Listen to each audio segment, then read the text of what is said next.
Yeah, friggin' guy. Yeah, guy. Guess what?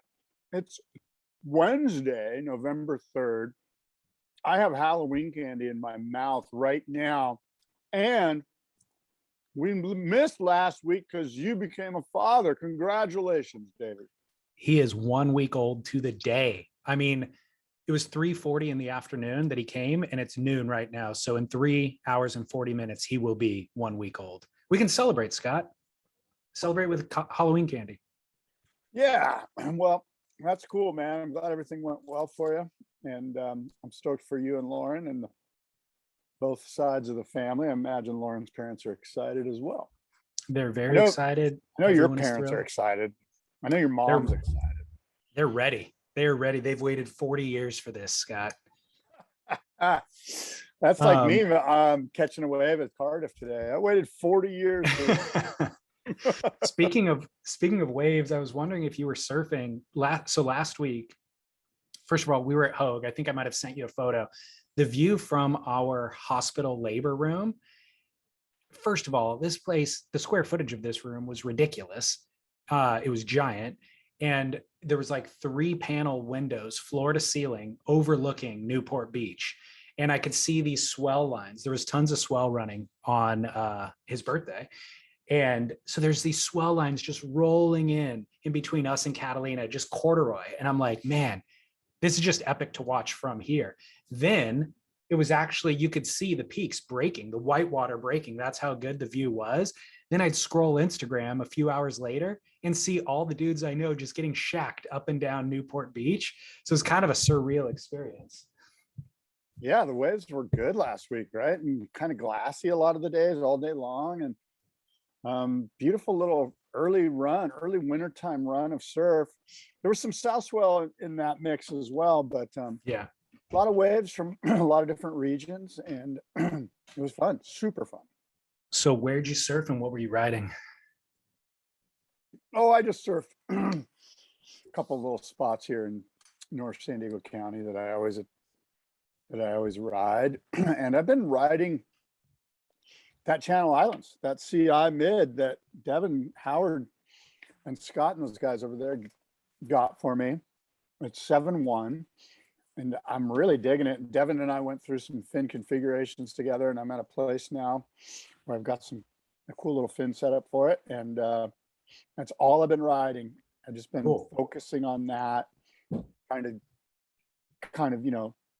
make it fit like a nice pair of jeans or a pair of slippers. And I'm really digging the board. Pretty psyched on it. Yeah, I mean, last time we spoke, you had just received it and hadn't even waxed it up yet. So the feedback's good.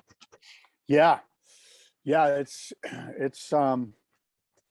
mid-length for mid-life. I'd say mid-length, even for young life. That's really what most surfers, I mean, they need to consider more foam, period. Yeah.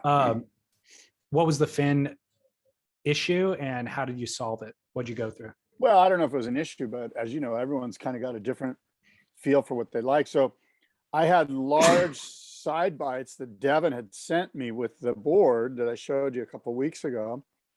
So I got smaller side bites and I moved them forward a little bit so they're not as clustered. There's a spread in the cluster. There you go. So smaller side bites and separated from the fin, the center fin, and I'm really digging it. So what was the difference? What difference did that make in performance? That's a good question. I just felt like when they were really clustered, that doing the roundhouses, like laying it out on rail, it felt kind of, I don't know. I knew something was off. Like I could just tell that something was off, and how to describe that, I'm not sure if I can do that with any sort of aplomb, but when they spread out, everything felt right. Like it's feeling really good. I wish I could be more. I'm thinking, so when they're tightly clustered, it might have more tracking, more feel of kind of a single fin, and then spreading it out maybe gives you more power steering. Maybe, I'm just guessing. When they were clustered, it felt like there was moments during the turn when it just felt like it wanted to do something else. You know, like there was like maybe, I don't want to say it was bogging, but it was just, it wasn't flowing through the rail turn really, you know, without any question. You know what I mean? Well, these, again, we have these conversations over the years, but I think it's always important to reset the topic that you need to, for listeners who think that they just got a bad board. You know, so many listeners, and especially if it's glass-ons, so many surfers just, they think that's the way the board performs, not realizing that you can adjust the performance with these subtle things. Yeah, and it's not a subtle adjustment to the performance of the board. It's a massive change. Mhm. A subtle move perhaps in what you do with the fin itself, but the change is noticeable. I mean, it's incredible. You know, fins are 90%. I mean, there's a big ton of performance that goes into fins and where you put the fins. So yeah, it's a big deal. And a lot of us, well, I'll speak for myself. I'm sort of sloth-like. If I get a board, put fins in it and it works, I'm not moving it. I'm not changing it. You know, in fact, I should probably move some stuff around and just see, maybe maybe I've got the situation in the worst possible scenario, and a little change up is going to make a board that feels good feel great. Yeah, that's true. Well, thankfully you have the resource of Devin who is the designer of that board. But I think most people have the access, or hopefully they have access to a surfboard shaper. So I think that should be your go-to for who you would have this conversation with if a board isn't feeling great. The other thing that we've identified is Jamin and Leif at NVS Fins. So they sponsor the podcast and they're fully accessible. I've had listeners tell or reach out to me and they say, hey, this is the board that I'm having shaped. What should I get? And I'm like, dude, I don't know, but talk to Jamin because he's actually willing to talk to you. Here's his email address. And inevitably they always reply and they say, holy cow, those guys walked me through everything. They gave me a few options, explained what each option would do in the water.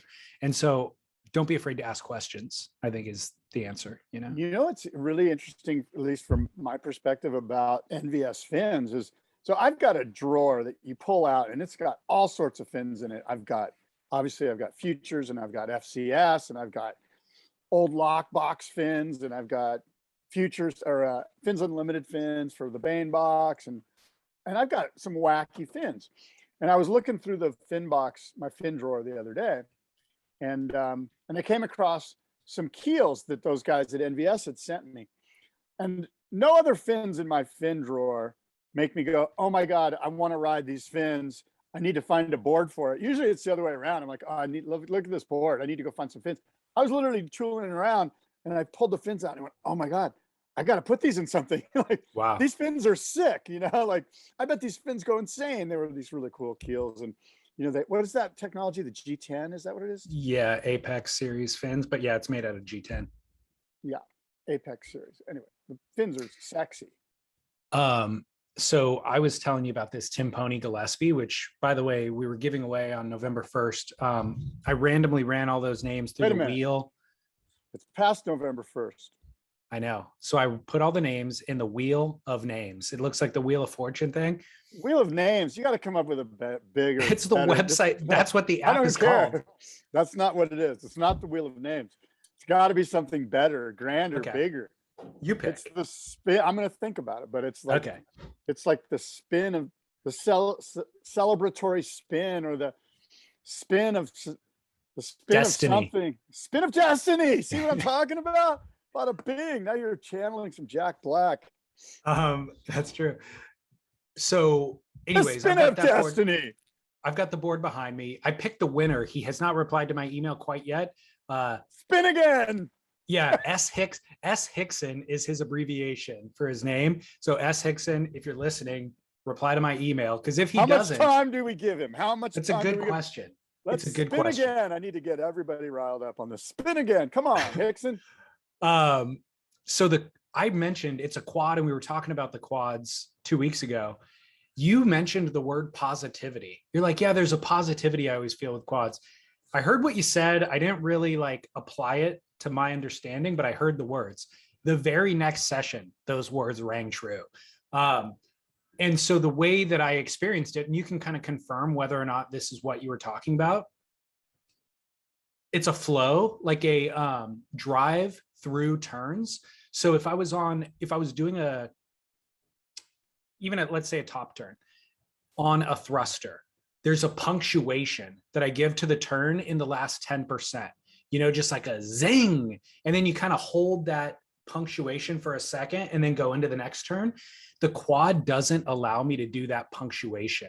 And instead, it like accelerates through that into the next maneuver. So I would go and throw the turn like I'm going to, but it holds. That last 10%, it holds. So I only give, let's say, 80%. Maybe it's not even 90, it's 80%. And then at that last 20%, there's an accelerating factor that then is going into the next maneuver. So there's a fluidity between all the turns from the beginning of the wave to the end of the wave. Yeah, that's pretty good. You kind of nailed it. Okay, thank you. The idea of there's like with a middle finned board, there's a moment in that turn that you describe where, and I forget exactly which phrase you used for the tri-fin, but basically you're slowing down a little bit through that top turn.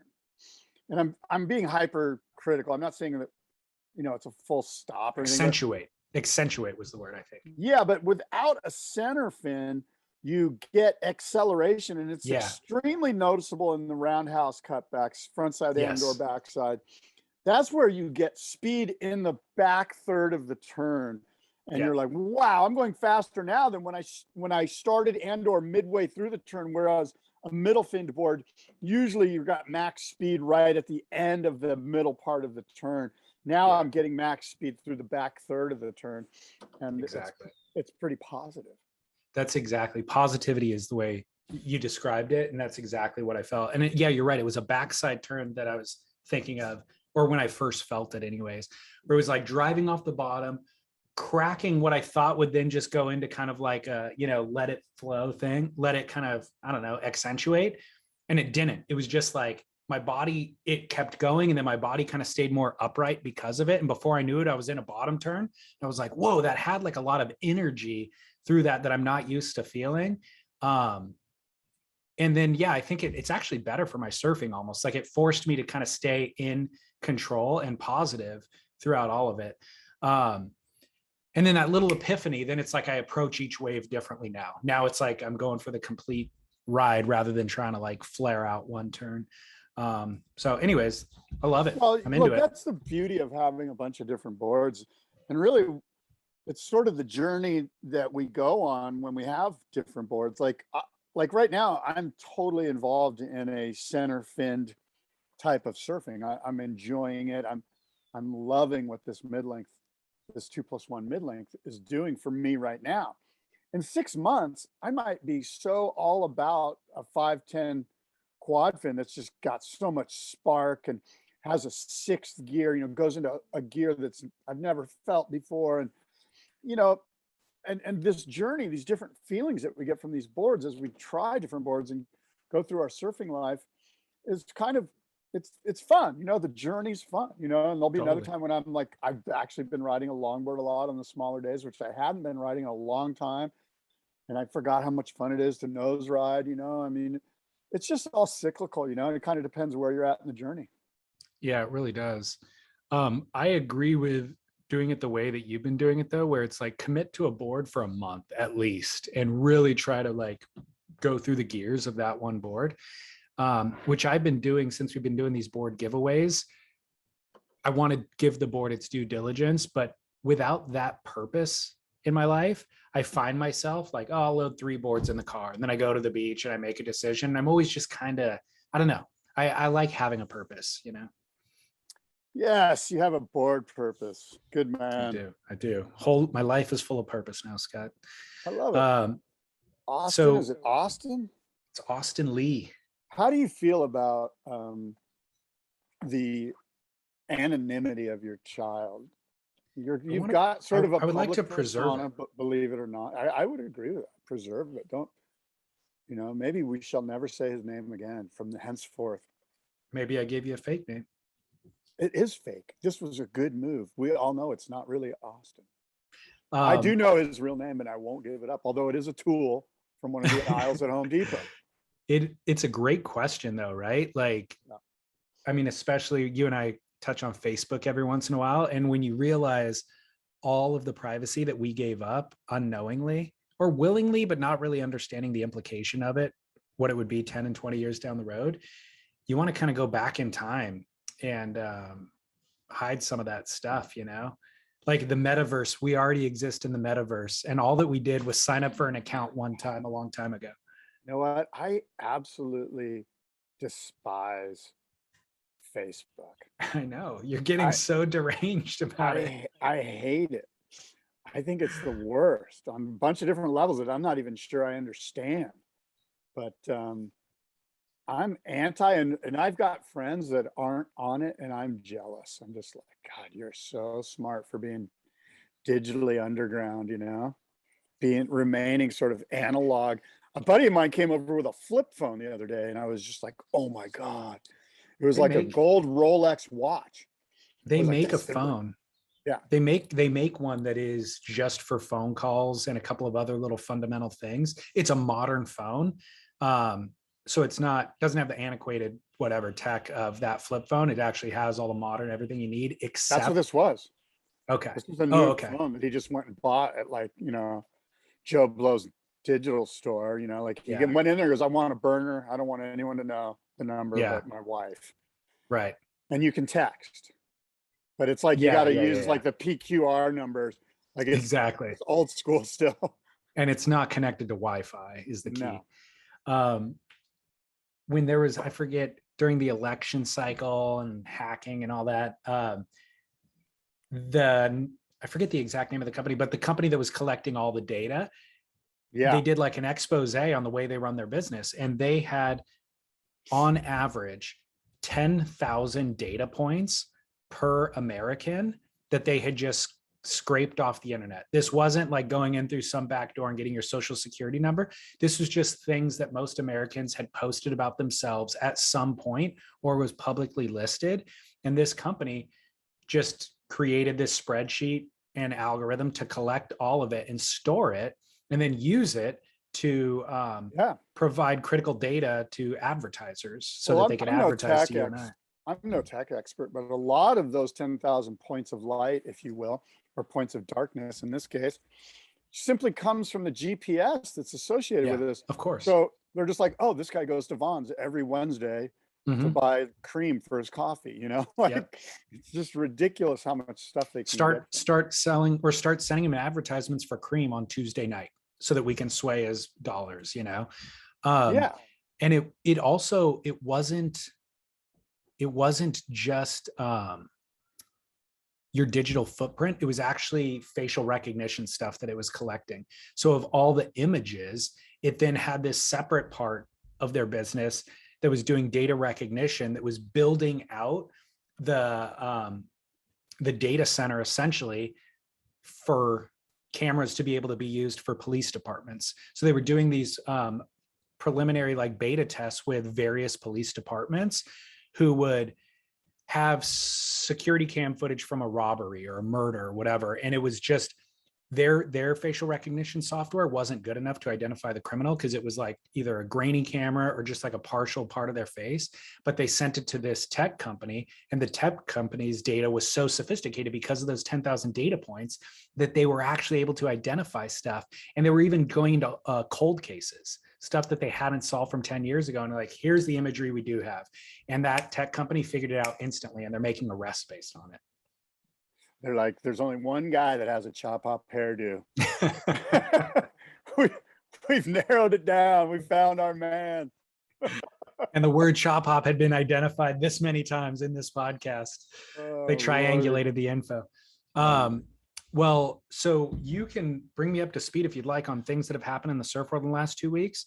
I've got the big wave awards. I've got a couple of things, but yeah, that's actually kind of my lead is Peter Mel winning the ride of the year, you know, the Red Bull Big Wave Awards. That's sort of the big news.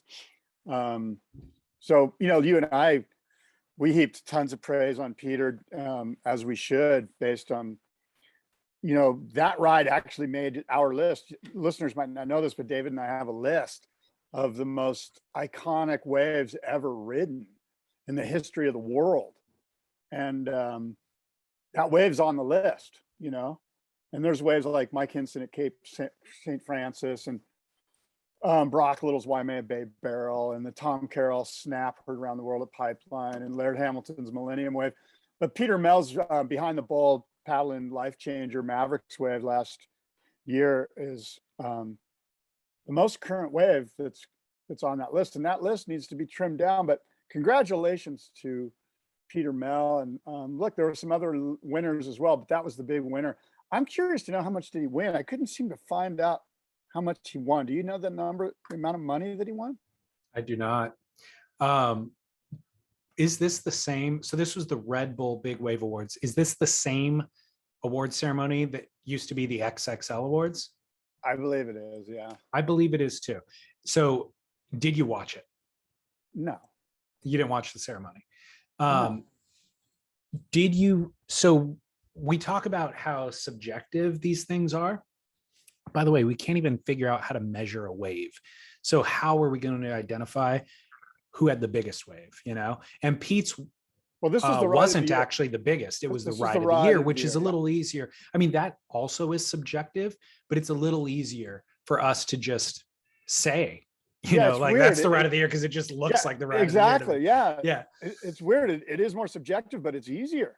It is. Yeah. So undeniably. So the point that I'm kind of leading towards is, were the results accurate and were they definitive? Can we all agree that this was the ride of the year? And most years I would say no. This was one year where Pete Mel's was definitively the ride of the year by a long margin. Not to take away from Kai Lenny or the other guys, but Pete Mel's was just freaking insane. Well, insane. What's everybody agrees. Kai Lenny would agree, you know? It's more than the ride of the year. That's why, you know, like that's like the best ride ever at Mavericks. So it's like the ride of 2 decades or 3 decades. Yeah, the ride. You know what I mean? The ride of the lifetime. Yeah. It's the best ride ever at Mavericks. Yeah. Right. I mean, that's my opinion. So that's why it's so easy for everyone to go, oh my God, because yeah, you know, he put in some time this year maybe, but Pete Mel put in, he's put in 30 years or whatever it is, 25 years or more probably. I bet it's over 30 years of effort out there. And that's what it took to snag that thing and to do what he did. And for all the stars and in this case, data points to align. So pretty cool, man. It's epic. And he's 50. Yeah. 51, it says here. 51. So yes, all of that is true. I actually interviewed Pete after that happened and talked to him about it. And part of that 30 years or whatever it's been, he avoids risk out there. Like he mitigates risk. So he's going to just go out there at 51. I've gotten a number of waves out here. I'm here to get a certain wave. And I'm just going to wait for the right swell, not mess around on days that are windy, not mess around on the wrong day. I'm going to wait for the right swell. Then I'm going to sit in the exact spot that I know that wave is going to hit on the reef because I have 30 years of sitting around this reef. And I'm just going to wait for this thing. And furthermore, I've ridden a bunch of different styles of boards. I know exactly what board I need. And I might be mistaken because I'm just trying to recall from memory. I think that board might have been a 10-6. Is a big board, you know? Yeah. Like I don't know a lot of guys that ride boards that big. Britt Merrick shaped it. And so he's on the right board, in the right spot, on the right day, on the right swell, way outside of where everyone else was sitting. You know, like he was on a position that just like he's further out and outside from where everybody else is, because he knows that he wants to get that chip shot and just get barreled where everybody else is sitting. So all of that comes into play. 30 years of stuff, you know? That's awesome. And it's incredible. And I mean, Pete deserves all of the kudos. And it's like I said, it's, you know, it's one of those things that it's like all of surfing. Like we could sit here and talk about it forever, but there's no amount of talk that does it justice. Like what he did was incredible, you know, and it's better to just watch the ride over and over again and go, oh my.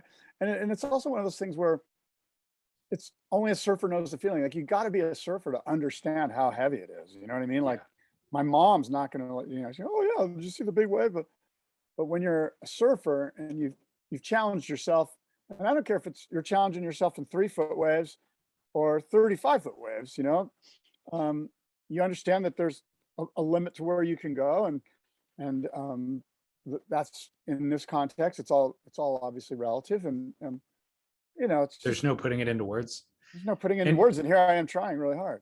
so there's a number of layers of that. There's no putting it into words from us talking about it. But if you were actually out there sitting on a boat, that's a whole different level. Like, you can't put that experience into words. Then if you're in the water paddling over those things, there's absolutely no way to compare that to sitting into the boat, in the boat, just watching from the shoulder or the channel. And then if you're actually paddling into that beast, like for Pete's point of view, then it's just, don't ever even talk about it. Just keep that memory to yourself. Don't degrade the memory by trying to rehash it. Like, just relish in that thing, Yeah, it's pretty cool, and it's great, obviously, that it was captured in so many different ways, so Pete can kind of look at it, and I'm sure he's dissected it personally with him and his son and his dad a million ways from Sunday, and so my question is always like, what's next? Like, do you keep going? Like, you're not going to try to top that. Pete's 51, like, how many guys, are surfing Mavericks over 50? Like has Grant Washburn, is he still out there? I don't know how old Grant is. I bet he's older than Pete. Like that. Is Jeff Clark? Actually, is it Grant Washburn? No, wait, maybe I'm mixing the names up. But who's the old salty guy that surfs out there all the time? Grant Washburn. Yeah, Grant Washburn. Yeah, and then there was Doc Reneker. Like, he's obviously not doing it anymore. Like, there was, and then there was that guy. What's his name that was in the movie? I used to surf against this guy in longboard contests. I can't believe I forgot his name, but he was featured in the movie Mavericks. He was like the old guy that showed the young guy how to catch the waves. Frosty. Frosty, okay. That's his name, Frosty. Like, Frosty's not out there anymore. My point is, like, Pete at 51, he's got his wife going, dude, come on, just go surf Pleasure Point, bros. There's a wave at the hook for you. Just go hang with the bros. Yeah, he'll know when it's time. He will. So we could actually do the exact same conversation on Justine Dupont's wave. She won the ride of the year for the women, and it was a barrel at Jaws. It was a toe-in wave, so that makes it a little bit different. It was awesome. But it's, again, light years better than number 2, number 3, number 4 on that list. Like, it's unequivocally the best wave of the year on the women's side. It's a proper barrel. This is no pocket ride. This is as deep and gnarly of a barrel as we've ever seen at Jaws. I don't know about that. I'll pull back on that. What have you seen? Well, Garrett's wave from a long time ago. I mean, I want to say maybe 15 years ago, that barrel that Garrett got. I remember it. He won an award with that, right? It was mind-blowing. At the time, it was like the deepest. I mean, it might still be the deepest tube ever at Jaws. I'm gonna rewatch it right now. You know which one I mean? I mean, it was a while completely ago. Yeah, it was 2000. I feel like it was 2000. Like right around, maybe 2000, early 2000 for sure. Yeah, Justine's not 2000 though. It was more like 2005 or something. So Justine's, I just rewatched it. We're gonna have to go back to back with those 2 rides. That would be good.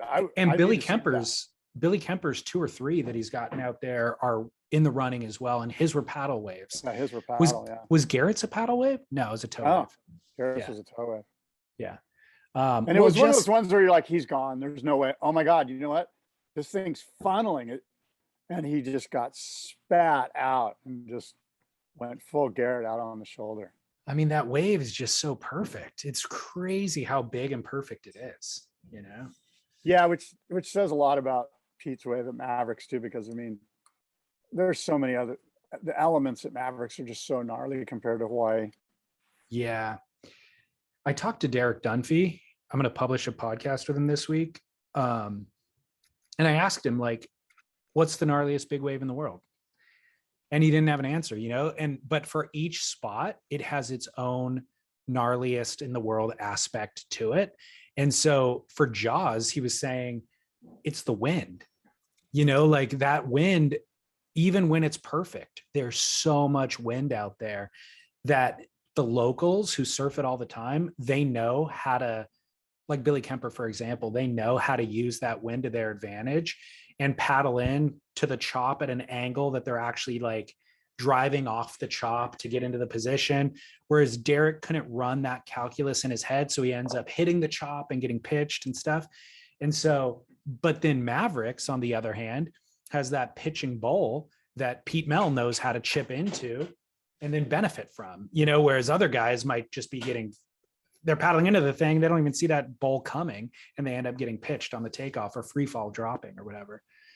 So, yeah, it's hard to, look, first of all, I've never surfed Mavericks. I've never surfed Jaws. I'm never going to, so I don't pretend to be an expert, but just as an armchair quarterback, if we went side by side with these two waves, let's just start with the water temperature.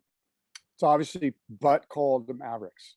So you got a massive wetsuit on. Now, Jaws, you do have to wear some flotation and stuff, but they wear that at Mavericks too. Let's then move to the power of the wave, the power quotient of the wave. Again, I can't speak to this, so let's just call that a toss-up. yeah, I'd say that's a toss-up. Some might argue that Jaws has got way more gnarly. I don't know. Again, I'm just gonna, because I don't know, let's call that a toss-up. Then let's talk about the wind. Look, when the wind gets to a certain place in Jaws, it's not paddleable. You don't paddle it because of the wind. Like they go, but it handles more wind than Mavericks. Like the amount of wind that they're paddling, when they're still paddling, the amount of wind that it's getting is way more than Mavericks would blow out. What's interesting too is I think I heard Flea one time say that they like it when it's kind of onshore at Mavs because you can chip in, like it kind of pushes you into the wave, which would speak to Derek and what he was saying about the offshore wind being problematic. Yeah. Let's talk about undersea creatures. As opposed to above the sea creatures.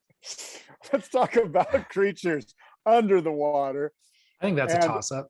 Is that a toss-up? There's probably I'd say tiger sharks out in Jaws that we don't know about. I mean, it's called Jaws. That's not why it's called Jaws. You got me. That was a dad joke. But anyway, so maybe it is a toss-up. Who knows, but I would say that the cold water and the full suit and its cold air temperature, those things are almost like you kind of have to double or triple the value that brings to this equation. Like that. I don't know, but the guys, you're not wrong, but guys thrive in that. Like for the Santa Cruz guys, that's what they're comfortable in, So, but then forget about that. What about Nazare? And Derek said that's the most scared he's ever been in his life. You and I look at it and we go, oh, that's a mush burger. Like it doesn't compare. Dude, the guys who actually surf it say, because there's no channel, in a peak, you're off the main peak, but then the one comes in from the north and you're just like stuck. It's like 40-foot beach break. Yeah, exactly. It really, truly 60 foot, 100 foot, and then beach break. What about Mullaghmore? Well, before we go further here, let me just say this. Those guys, because they're such a fraternity and such a tribe of the bros, but they're going to be hesitant to put one above the other because they don't want to piss off the different bros and the different little tribes. I'm not saying that's what Derek did, but I'm just saying in general, they all really like to kind of like love each other and not like kind of say one's better than the other, and which is fine. So that's what our job is, because we don't give a shit. Like we're not going to piss anyone off because nobody cares about us. And I'm never going to surf it. Hell no. So my point is that I think that you could say that one of them is the gnarliest one in the world, and it very well might be Nazare. I don't know. It's weird. Nazare to me is like an outlier. Like you don't even really, if you can't paddle it when it's at its biggest, then it's kind of like a different beast. I don't even know what to call it. Yes, the gnarliest. If you can't paddle it when it's at its biggest, that would be an argument for it's the gnarliest. Well, all I'm saying is, I get what you're saying, but what I'm saying is you have to be able to paddle the wave otherwise, I don't know. See, I just like the more you talk yourself, yeah, I know. you're talking yourself into a pretzel. Like Thank you. I think Derek's right based on everything you just said, which is each one is gnarly. It has its own aspect of it that is the gnarliest in the world. And I mentioned Mullaghmore. I mean, that wave to me looks scarier than all those other ones. If I really committed myself to big wave surfing, I would be inclined to surf Mavericks before Mullaghmore. I would be inclined to surf Jaws before Mullaghmore. I would be inclined to surf Nazare. Is that because it's the left? Yeah, maybe. Yeah, it's more unpredictable. So it is a left and it's more unpredictable.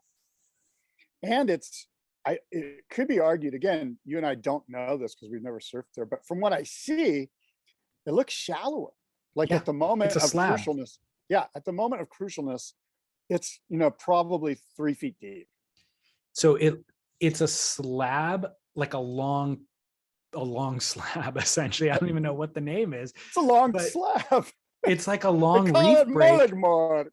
It's almost like Chopu that isn't perfect. Like it barrels like that. It's as thick as that, but without the perfection because it's not a coral reef, So that's a contender too. Like it's all gnarly and it all requires like the amount of dedication Pete Mel put to get that wave at Mavericks.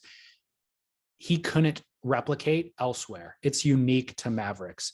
So to be a traveling big wave surfer, you're not going to dominate one spot. You're going to have your spot that you're the best at. Maybe you can kind of try to get waves at the other one, but there's going to be some local who's spent their life there who's going to have a one up on you.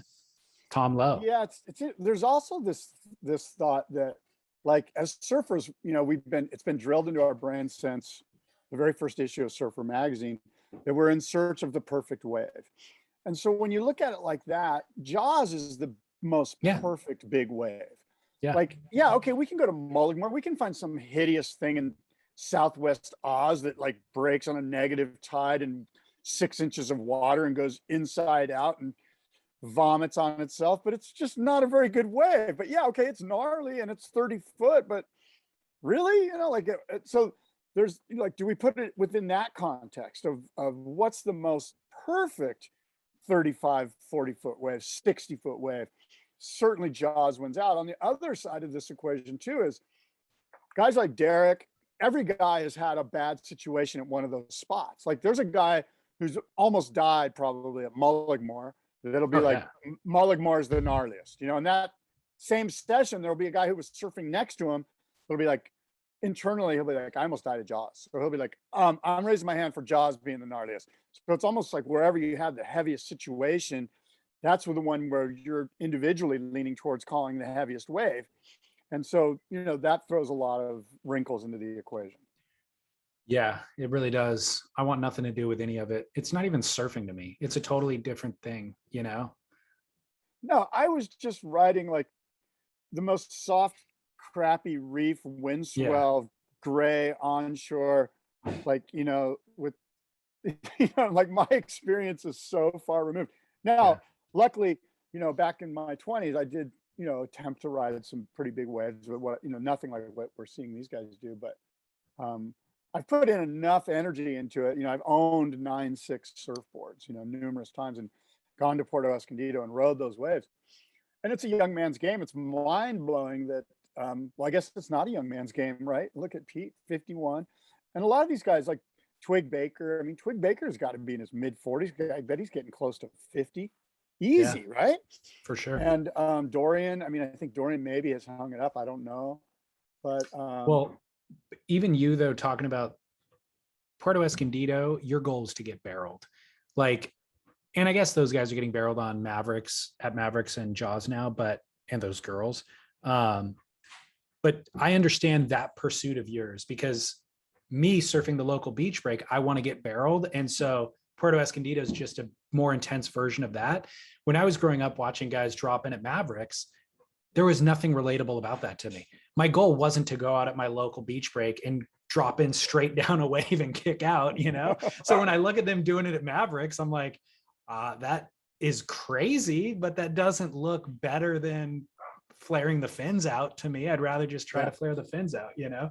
So I Yeah, understand that's- your pursuit to surf Puerto. That's relatable. it's a really good point, because even when I was surfing at Toto's, hey, little buddy, and I wasn't surfing massive Toto's. I was maybe surfing, shush, come here. I was maybe surfing 12, 15-foot Toto's, you know, maybe 18 feet on occasion. But my point is that I remember leaving those sessions kind of going, I didn't really get tubed, you know, I just kind of, Right. I just kind of survived, you know, like, and to me, survival's not fun. I wake up and try to survive, you know, like I don't need to go ride waves and do that. Survival's important. It's not that fun. It's super important, not fun. So interesting that you mention it, because Paige Alms won the biggest paddle wave at Toto's this year. And I was surprised to see Toto's even pop up in the conversation again. It's kind of fallen off my radar. Kai Lenny won the biggest paddle wave for a wave at Jaws that I don't think I had seen previously. And that wave was remarkable. What's crazy about it is in the video clip, they show the wave before it breaking. So you get time to assess the wave coming in and where everybody is in the lineup, who's paddling for the wave, who's paddling over the wave. And by the time you realize Kai Lenny's position, you're like, holy cow, dude, he is in a very precarious situation, and there's waves out the back. If he didn't catch this wave, he would have been right in the impact zone to take one on the head, but he spins and goes late on the thing. So I thought that wave really highlighted Kai Lenny's just unbelievable talent that we really can't overstate. And a lot of what we see from him is toe surfing. He's the greatest. Yeah, It's a lot funny, of what we see is his toe surfing. I'm listening to you and I'm thinking to myself, David, would it be more important to you to be the greatest water person in the world or the greatest surfer in the world? Understanding that being the greatest water person in the world is going to involve surfing. Yeah. Basically, do you want to be Kai Lenny or John or Gabriel or whatever? Yeah. I mean, and I don't mean at this point I'm thinking Kai. Yeah, and I want to make sure that we're clear that we're not saying if you could surf like John, because I'd rather surf like John than Kai Lenny. But what I'm saying is, if you would rather be not just necessarily respected by your peers, but internally know that you can do all of these different things at the highest level. I'll take that because that seems more fun. Like to be able to just go anywhere in the world and ride anything, and it really opens your horizons. I feel like being the best surfer in the world thing is very myopic, and it might actually get old. Yeah. I mean, eventually, you're going to find yourself at Waco trying to do aerials against some 14-year-old girl, and it's not going to be pretty. But you can be on a friggin' wing foil at some outer reef somewhere and just be whipping by yourself and just having the time of your life with a glorious backdrop of verdant mountains and waterfalls and just like whales jumping. I mean, that guy's the bomb, man. He's figured it out. Deal. He's figured it out. So, those are the paddle winners. Biggest toe went to the aforementioned Justine Dupont, for the exact same wave, I believe, that she got the ride of the year. The biggest toe for the men went to Sebastian Stutner for a wave that he rode at Nazare.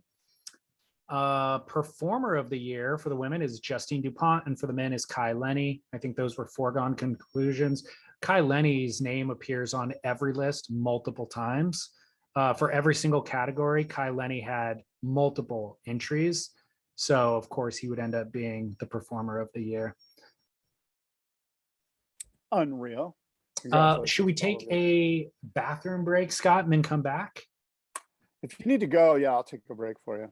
Let's do it. I don't actually need to go. Do you? Not now, but I will as soon as we come back, probably. Well, we need to go to commercials. So, all right, we're back, Scott.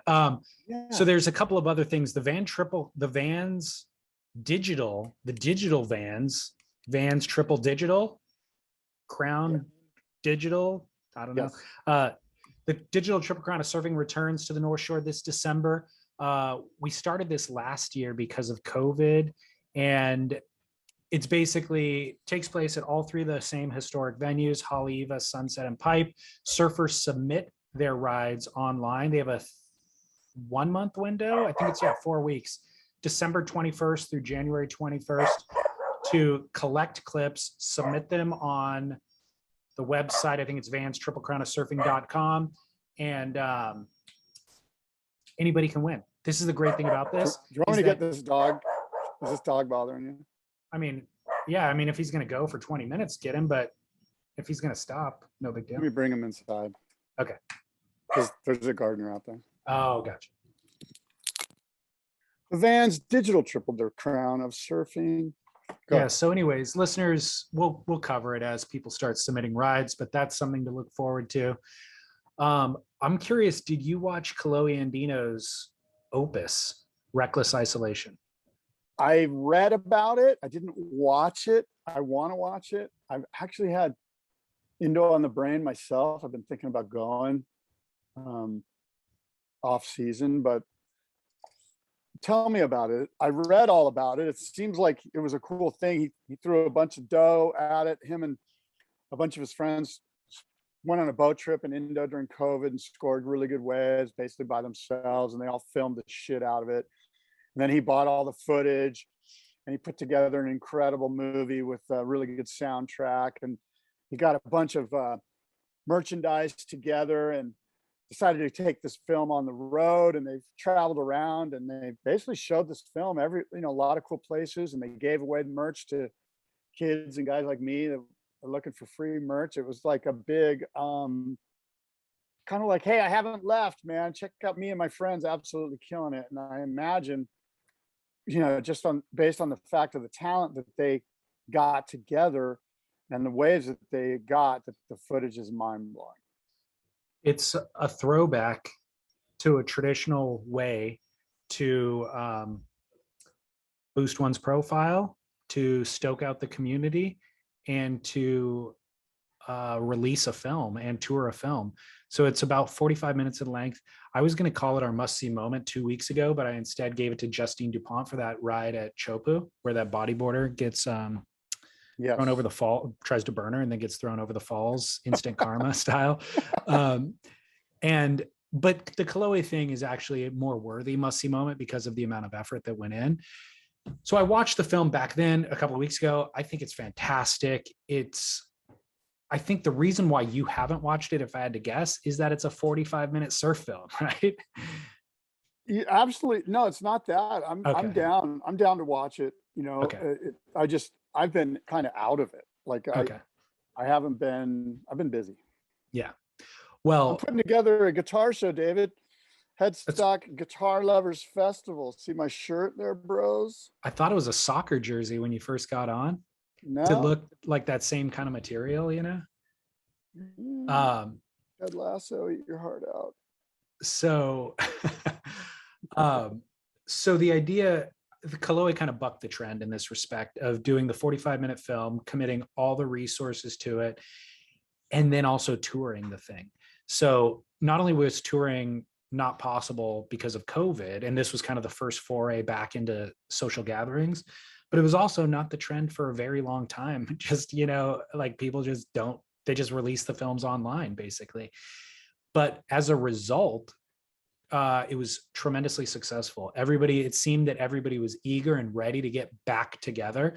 They centered these tours around surf shops. So there was a kind of focus on the grassroots surf community vibe to it. As you mentioned, Kolohe printed a bunch of merch. So part of the marketing for this film was merch that goes with it, posters and all that sort of stuff. Kolohe actually wrote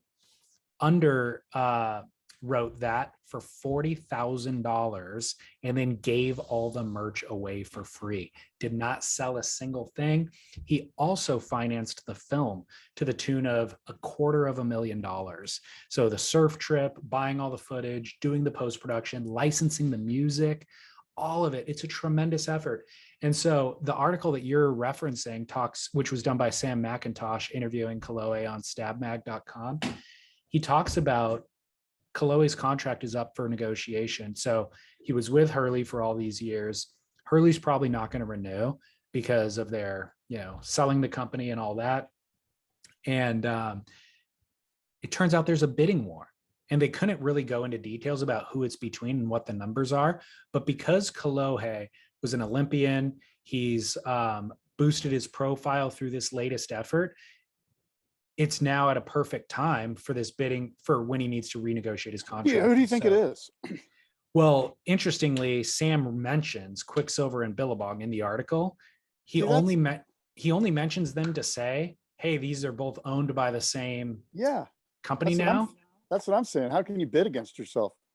Because those are the two that I thought of. I go, but they're not going to bid against each other. It goes against the interest of the final bottom line. Well, they might be bidding against somebody else and then deciding which brand, goes with them. Because I guess Billabong. Billabong has Griffin already. Do they need Kolohe? It's the same town, the same style of surfing, the same demographic. That's a good point. The other thing to consider is Kolohe is married and he has a kid on the way. So would they, who wants to market that demo? Patagonia. They wouldn't be in a bidding war. They're not going to pay the premium, So then Quicksilver becomes a question because, they're not strictly youth. They're not strictly marketing to youth. Could it be, the big brands, O'Neill, Billabong, Rip Curl. I don't know. And what's the bidding war look like? Like, what is the number? Like you said, a premium, like, what are we talking? 150 grand a year? No, I think he was making $1 million previously. I'm not saying what he was making. I'm saying, what's the market going to bear? What about the idea of Red Bull taking over as main sponsor for him? Because they're already behind him. That makes tons of sense. Yeah. So it would be a bidding war between a clothing company and one of these other lifestyle companies like Red Bull. My question to you was going to be, is Red Bull quietly taking over?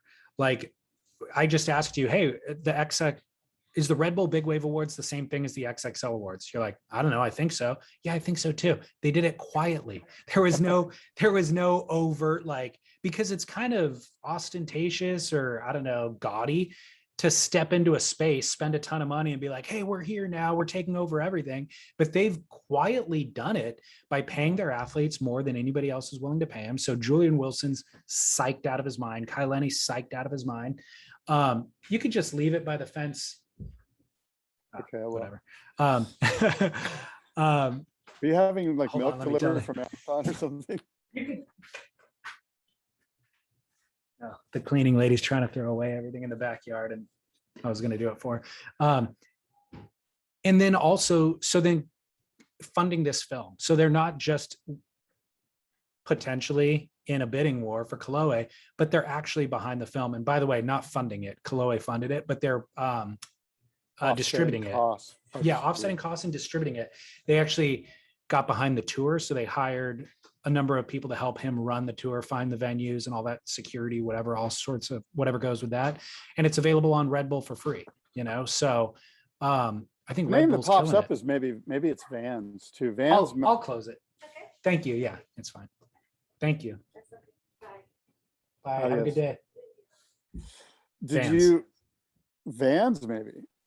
Maybe that'd be interesting. Vans in the equation, but because the Stab article mentioned, something we've all known is that look, all these companies, for whatever reason, are going to market to youth, and so is Kolohe out of the equation because he's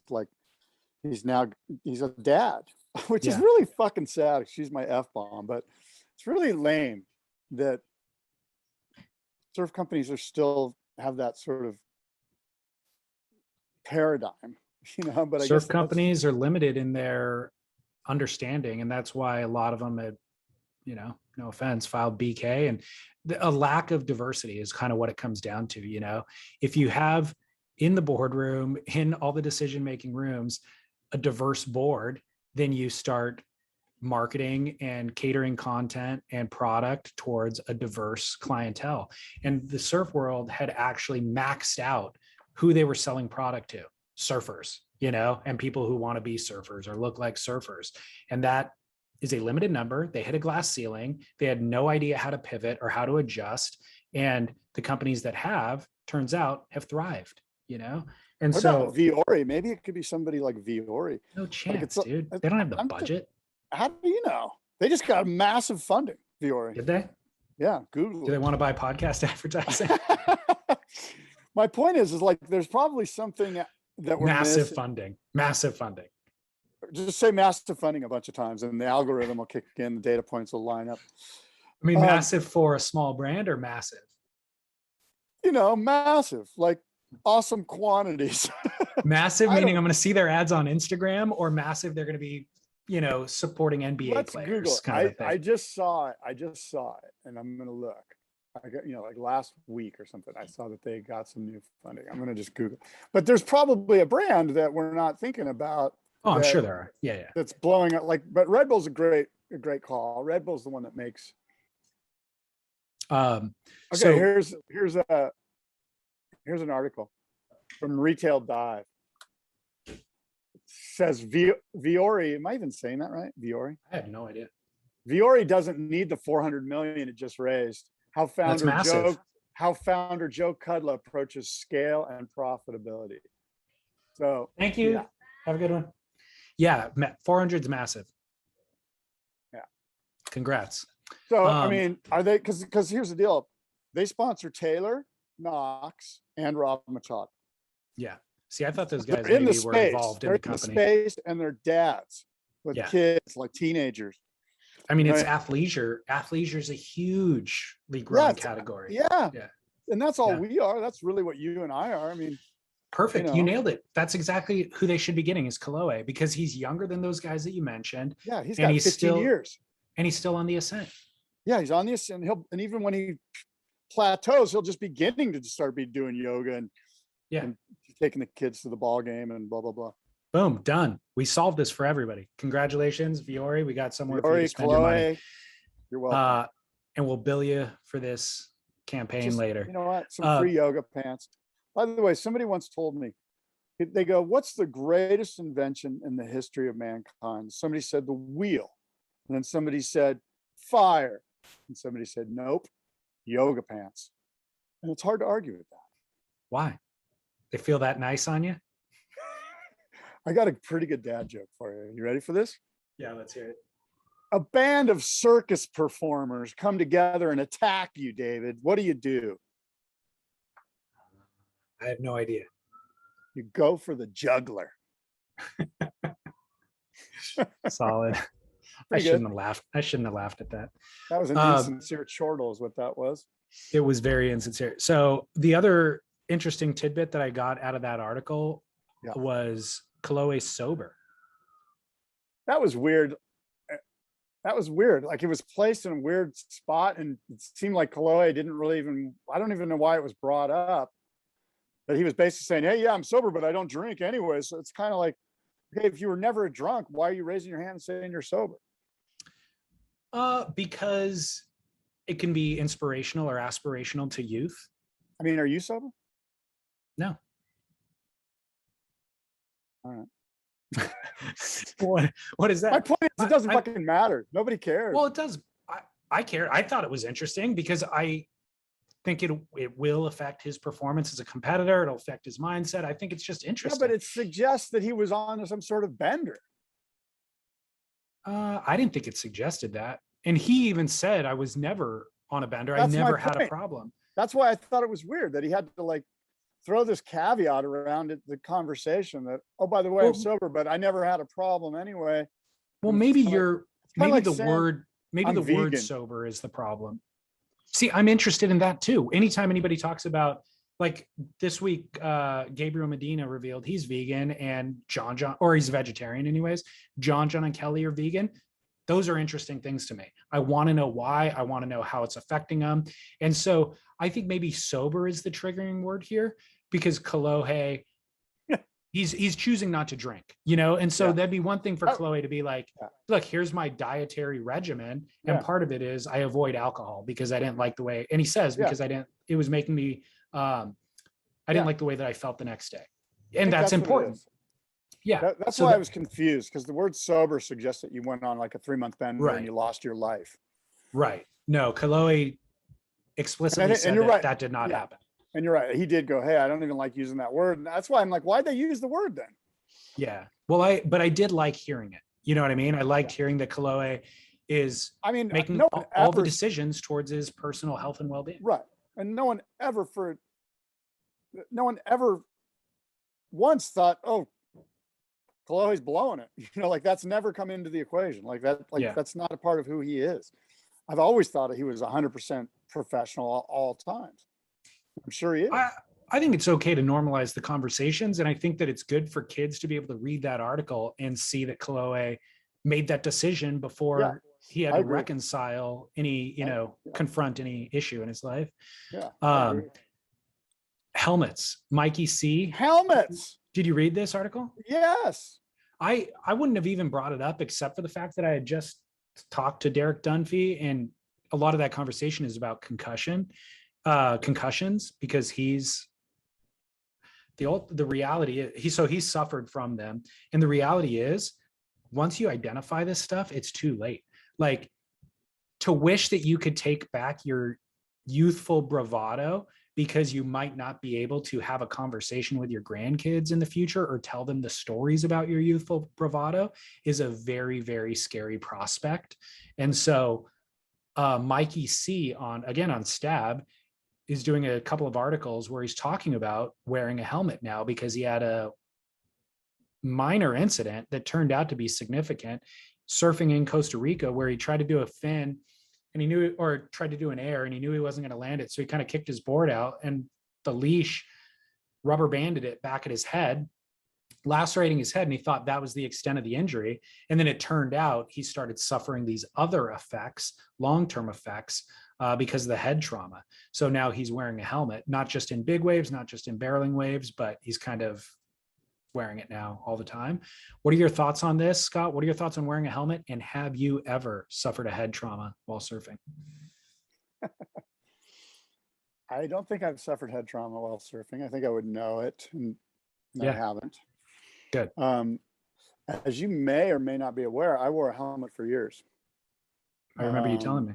Probably from like 2003 to, I don't know, I forget the years, but a solid 5 or 6 year run where every single session I wore a helmet.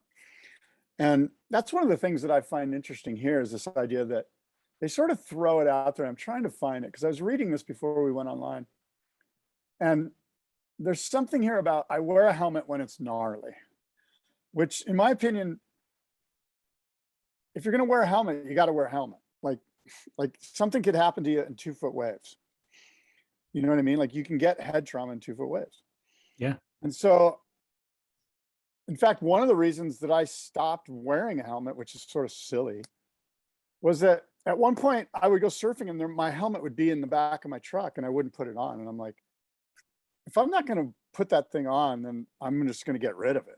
Like how silly does it look when you've actually got the helmet in your truck, but you don't wear it and you get a head injury, so I feel like if you're going to go all in on the helmet, you should go all in 100%.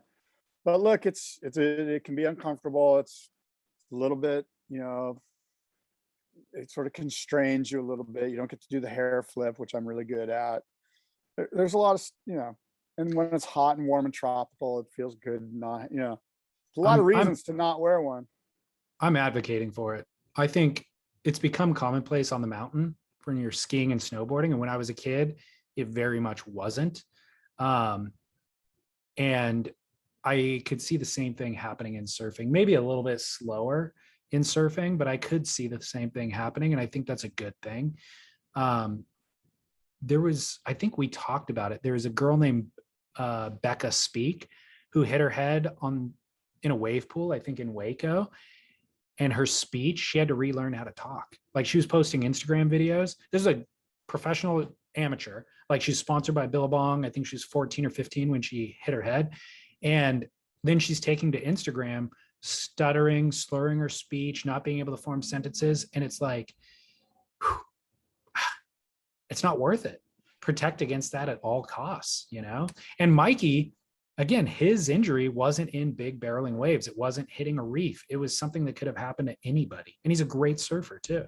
So I'm more and more inclined. There's a guy named Pat Martino, who's a jazz guitar player who just passed away. And he had had a situation where he had to have brain surgery, and when he came out of it, he'd completely forgotten and couldn't even play guitar. Yeah. Couldn't even. He was a master of jazz guitar. Couldn't play it at all. Didn't even know how to. Didn't even know. You know, didn't have the memory like this young lady you mentioned. This guy came back, relearned how to play jazz guitar from scratch. So he learned how to play jazz guitar as an expert twice. It's pretty What? How mind-blowing. long did it take him the second time? I don't have all the ins and outs. If you Google Pat Martino, jazz guitarist, he just passed away. There's a bunch of really great obituaries and stories about him because he was a legend in the jazz guitar world. Unbelievable. Yeah. Well, I'm advocating for it. Get yourselves a helmet. What else? I got must-see moment. I've got a Duke. What else you got, Scott? I happened to catch like 5 minutes of Kelly Slater doing a live chat with some doctor about all sorts of health stuff. Like they were talking about doing, like colon cleanses, and they were doing some deep dive discussion. Him and Kelly just randomly like calls the guy up and sets up a thing with some doctor that he's interested in and just starts talking to him. And it's like, Kelly Slater's live, and I just happened to click on it. I didn't watch it for too long because, as is the nature of these things, when they're not, well thought out, they can bog down in stuff that you're not interested in. And that's certainly not my must-see moment, but I thought people should know that Kelly went live with a interesting discussion for a little bit on like gallbladder cleanses and colon cleanses and all of this weird stuff. It seemed like they were trying to sell a book in there somewhere. Or he's trying to, I feel like, create a little more awareness for his anti-vax campaign. I think that's that could probably be part what of it too. I think that might be why I clicked on it, because I was like, what's he up to? He's trying to deepen the conversation, because if he just leaves a comment on an Instagram post somewhere, when is it's he going, learn? I don't know. So he leaves a comment like saying, hey, I'm a pretty healthy person. I would like that to be considered when policies are being made. That's essentially what he says, right? Yeah, right. And then everybody's just like, F you should get vaxxed, protect everybody else, And he's I like, hope you fall off the flat earth, mother. Yeah, exactly. Poor guy. And so I think Kelly's probably trying to deepen and broaden the conversation a little bit and explore what actual immunity looks like, I found it fascinating. He's like a super athlete, superhuman, like the bottom line is that 99% of the population are fat slobs that eat McDonald's and smoke cigarettes. So, and that's who policy's being made for, by the way. Exactly. No, exactly right. Yeah. There's no doubt about it. Yeah. And that's what he has said, essentially, was like, that's fine. Create programs for those people, but don't necessarily make me abide by them when I've done everything in my life that was centered around fitness and health and well-being. Yeah. Which I'm not taking a stance on, but I think it's interesting. Here's what's interesting, right? Yes. Kelly, I admire him for all those reasons. And I actually listen to what he says and take it into consideration for all of those reasons, because he's a superhuman. He's done superhuman things. And he's researched. But he's also never been told no for the last 35 years. That's true. And you know what I mean? And he runs in a circle of people who have also not been told no, who have all this access to like a very kind of premium version of whatever. And so you kind of have to take it with a grain of salt, or there is that caveat built in. Yeah. And it's like, he's going to speak extra freely, and he's going to act like an expert on these things. He has researched it, but his version of research, I mean, the guy didn't finish high school, right? He didn't go to college. So like his version of research isn't necessarily as dogged and vetted maybe as, an actual academic. So there's all these caveats that go with it, but I'm still going to listen. I'm still going to try to parse it. I mean, at the end of the day, I know that he's sincere about what he's doing, and he's into it, and he's doing more than most. And can I call it the greatest research in the world, or some of the people that he listens to, maybe not. I don't know, but I appreciate the fact that he's trying. You know what I mean? He's not like sitting back and just going, yeah, the earth is flat. deal No. with it. However, yeah, go. well, what I was going to suggest to you is that I do find myself going, shit, maybe I should try that. Like I do Yeah. kind of buy into it a little Of bit. course. But let me say this, and I'm not an epidemiologist, so I don't know what I'm talking about, which is maybe what we should start calling this podcast.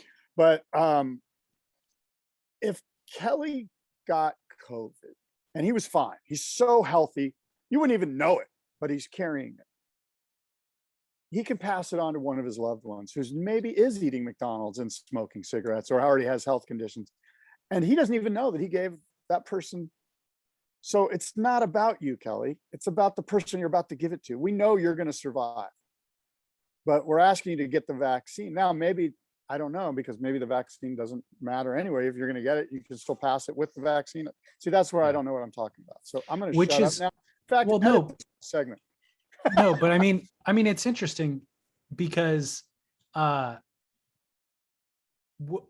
why Kelly needs to be careful of what he says, is because he has tremendous influence. You know, when you have that many people following you, it's like people do take, like you said, you hear what he says and you go, hey, maybe I should consider that. And you're pretty discerning and you're running your own calculus. And there's just so many people that aren't. They're just like, oh, he's got 11 world titles. I agree with him, you know? So, and I think he is aware of that, but you know what's the most amazing share information about Kelly Slater? 100% of the time he pulls off a dry hair paddle out. Because he has no hair. Another dad joke coming at you. On fire. Boom. All right, well, hey, my must-see moment is Chapter 11's new installment. It's the 12th installment, so let's call it Chapter 12. Yeah. I mean, look, I feel like every time they drop a video, I call it my must-see moment. It is. It's relatable to me. They're surfing Southern California all the time. They're wearing wetsuits and booties, and they're surfing marginal surf, and they're absolutely killing it. So it's Dane Reynolds' production company featuring the local youths, and it's epic. So Chapter 11's Chapter 12. By the way, speaking of surf content, did you receive, I got an email from a guy, I think his name's Jeff, but I need to check and I apologize. Addiction Magazine, a new print surf magazine out of Southern California called Addiction Magazine. I haven't looked through it. It has arrived in my mailbox. My wife, I think, flipped through it. I need to look at it. I'm just wondering if they reached out to you, if you've seen this. And what are your thoughts on a print magazine? I don't think I've received this. I'm behind on email because of the events of my life this past week. I don't think I received it, and I'm in support of print. I mean, don't print for the sake of printing. You know, we don't need more of that just kind of waste, and don't do it if you think you're going to make money off of it, because I think that's been proven to not work. And even the companies like, I mean, maybe Surfers Journal's making money, but Surfing World is still printing, and I'm distributing that, by the way, through the US. Sean Doherty sends me a pack and then I distribute them through the website, but so that he doesn't have to ship individual units from Australia to the US. But even that, I don't think he's making that much money on. You know, it's kind of a break-even proposition. It's to keep the legacy going. It's to support the surf industry. So if you, yeah. I got into a deep conversation with a guy that's in surf content world. And he questions why anything's even in print anymore. And I mean online. Like, why isn't everything just video? Because that's what we're doing. We're watching videos. We're watching YouTube. We're watching. I'm reading. I mean, I read stuff. Well, I'm not saying you don't. I do too. But I'm saying, what if it was just all video? Like, would you engage? I'd be forced. If it was all video, I'd be forced to watch it. But if every single stab thing was video, no words. I don't want that. I want words. Michael telling you First what's of all, up. No, I dismiss this premise entirely. Stab couldn't afford to do it. Like, it doesn't matter about cost. Yes, it does matter. Costs run the world. But I want to say cost. I just want to know, would you support content that had no print? No. So certain things are best in video format, certain things are best in podcast format, certain things are best in written format. What's best in written? Give me an example. Uh, how about Jack Yeah. Kerouac's On the Road? The Bible. Let's start I'm there. Let's talking start about, with the Bible. I'm talking about surf content. Oh, Michael Ciamarella's article about wearing a helmet. You wouldn't rather just have him tell you about it, talk to No. you about it. No. I want to scan it at my own pace. I want to be able to go back and read things. I want to reference things. There's plenty that's best in better in print. All right. So back to your addiction magazine thing. Yes. I'm open to it. I mean, writing has value, like prose has value. So if he's got great writers and they have great imagery, I think that's great to have in a print format. So I'm curious to see it. Yeah. Let's make a note to discuss this new magazine next episode. You make the note. You're the guy that likes print. Type it on your computer. You're the one who prints your notes off the printer. I can hear the printer working in the background. You go over and grab it and hold it up next to your screen while we're talking. You could just have your notes function open on your screen. There they are right there. So my Duke, I feel like we've touched on her a couple of times, but I'm going to make it official. Justine Dupont's my Duke. Yeah. Justine Dupont has been at it for so long and all around the world. She shows up at Nazare. She shows up at Chopu. She shows up at Jaws. And she's barely getting her due. Barely. You know, and I feel like she's just dominating to almost to the level that Kai Lenny's dominating on the men's side. And she just kind of gets a casual reference every once in a while. So let's make it official, Scott. Justine Dupont, Duke of the Year. Bam, nailed it. And I will say this too, I don't know Justine, but the sense I get is that she would be doing it with or without any notoriety. She's just doing it because she loves it. That's the sense I get. She's committed. Fully committed. Damn. All right. Well, look, great show. You're a new father. You've got a dad joke. We've talked a lot. I'm not sure what we've really said. I think there's some value in it, but more will be determined. So, David, until next time, adios and aloha, my friend. Oh, by the way, Headstock this weekend, Headstock Guitar Lovers Festival down in Point Loma. Don't miss it. GuitarLoversFestival.com. David, adios and aloha. That was the